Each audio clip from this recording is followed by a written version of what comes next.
ఇవాళ TDP polit bureau సమావేశం జరగనుంది. ఇందులో పార్టీ భవిష్యత్తు కార్యాచరణ, కూటమి ఏడాది పాలన, ప్రభుత్వం అమలు చేస్తున్నటువంటి సంక్షేమ పథకాల గురించి చర్చిస్తారు. ప్రధానంగా యుద్ధానికి సంబంధించి కేంద్రానికి సంపూర్ణ మద్దతు ప్రకటించడంతో పాటు పెహల్గాంలో జరిగిన ఉగ్రదాడిని ఖండించనుంది.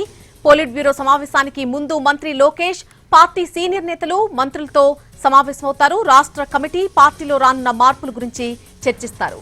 పార్టీలో 2 కన్నా ఎక్కువ సార్లు పదవి నిర్వహించిన వాళ్లు వేరొకరికి అవకాశం ఇవ్వాలని ఇప్పటికే ప్రకటించారు లోకేష్. మధ్యాహ్నం సీఎం చంద్రబాబు ముఖ్య నాయకులతో సమావేశమవుతారు. ఆ తర్వాత పొలిట్ బ్యూరో జరగబోతోంది. ప్రస్తుతం ఉన్నటువంటి వాతావరణంలో మహానాడు రద్దు చేయాలని అనుకుంటున్నారు.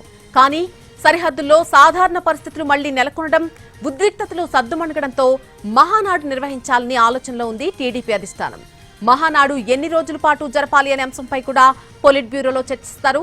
సాధారణంగా మహానాడు 3 రోజుల పాటు జరుగుతూ ఉంటుంది. కానీ ప్రస్తుతం కేవలం 2 రోజుల్లోనే ముగించే ఆలోచనలో ఉన్నట్టుగా తెలుస్తోంది. ఇదే విషయంపై ఒక నిర్ణయం తీసుకోబోతున్నారు. రాజధాని అమరావతి పునర్నిర్మాణ అంశం కూడా పొలిట్ బ్యూరోలో చర్చకు రానుంది.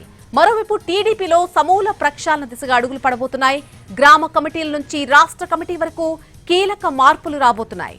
ఎన్నికల్లో కష్టపడిన వాళ్లకి, పార్టీ కోసం విధేయత చూపిన వారికి కూడా పదవులు దక్కబోతున్నాయి. కొంతమంది లీడర్లకి ఉద్వాసన చెప్పడానికి కూడా టీడీపీ అధిష్టానం రెడీ అవుతోంది.